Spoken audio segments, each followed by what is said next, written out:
There's a very particular kind of hurt that doesn't just sting, it unsettles you.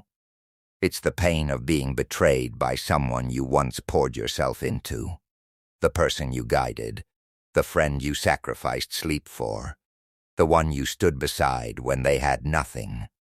And then somehow, they turn against you. If you've ever stared at someone you helped rise and quietly wondered, after everything, why, this conversation is for you. Because what you're feeling isn't simple disappointment. It's confusion. It shakes your understanding of how relationships are supposed to work. And here's the uncomfortable truth. This usually isn't just about ingratitude. It's about something far more psychological happening beneath the surface. You didn't just help them. You became essential to them for a period of time. And sometimes, that creates consequences no one talks about. We're raised to believe that helping someone strengthens connection. That generosity builds loyalty. That support creates mutual respect. In most cases, that's true. But what if the support you gave was so significant, it disrupted the balance? What if your help didn't just solve their problem, it altered the power dynamic? This is where things become counterintuitive. It's not always that they're cruel. Often it's that your generosity triggered something uncomfortable inside them. Let's break that down. There's a psychological concept called threatened ego. When you deeply help someone, even silently, it communicates something unavoidable. At one point, they couldn't manage alone.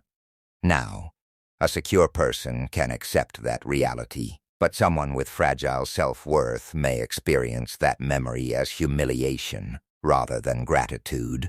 You unintentionally become a symbol. Every time they see you, they're reminded of a version of themselves that struggled, depended, felt powerless. And not everyone can tolerate being reminded of their weakest chapter. Some would rather distance themselves from the witness of their vulnerability than confront their own discomfort. Then comes another powerful force, the discomfort of indebtedness. Very few people enjoy feeling like they owe someone something significant. It creates an invisible imbalance, an emotional scoreboard that never quite resets. If the help was substantial, they may feel like they can never repay it.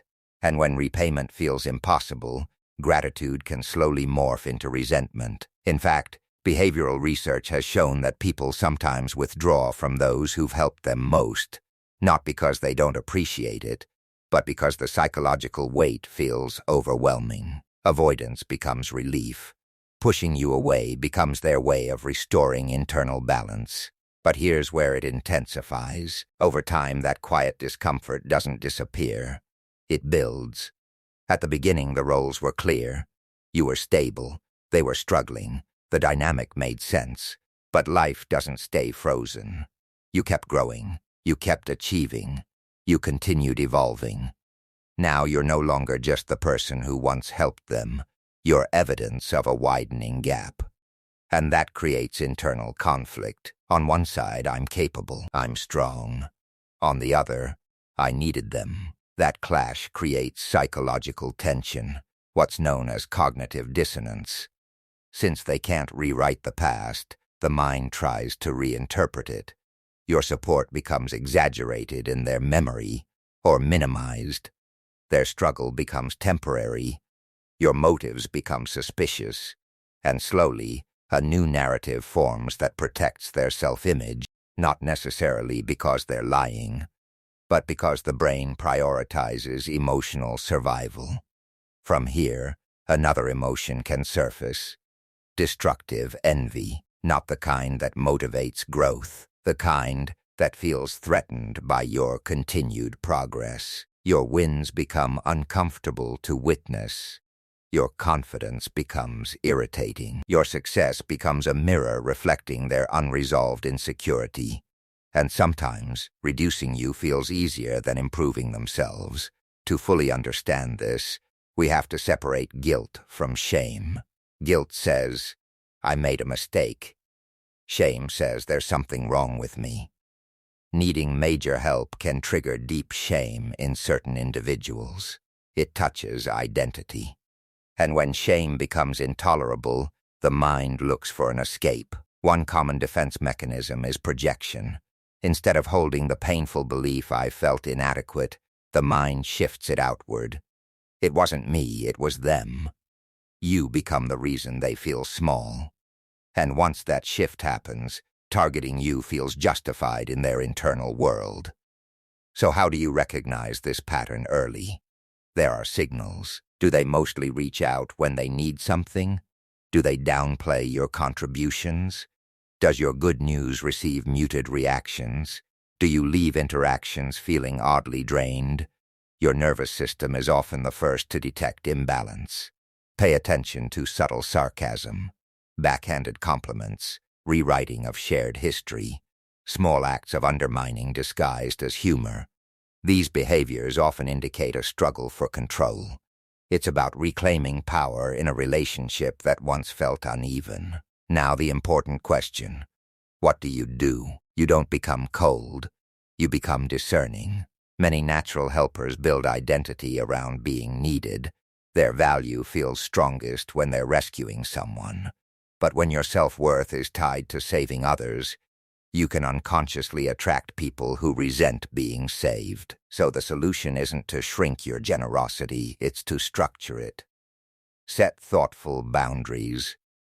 Offer support without overextending. Help people who can handle vulnerability without converting it into hostility. Build your self-esteem from your own growth, not from how indispensable you are. Choose relationships that feel reciprocal, not one-sided. And most importantly, trust your internal signals. If your body consistently tightens around someone, don't ignore that data. And here's what matters most. If you've experienced this kind of betrayal, do not turn it into a story about you being foolish or overly kind. Your willingness to support others is not a flaw. Someone else's inability to process gratitude is not your deficiency. When a person reacts negatively to your generosity, it reveals the limits of their emotional capacity, not the limits of your worth. Yes, it hurts, but it also clarifies. It shows you who can stand beside you without feeling threatened. So ask yourself, who in your life genuinely celebrates your success? Who gives back energy instead of draining it? Who honors what you bring? Those are the relationships that deserve your investment. Your generosity is powerful. Just make sure it's placed where it's respected.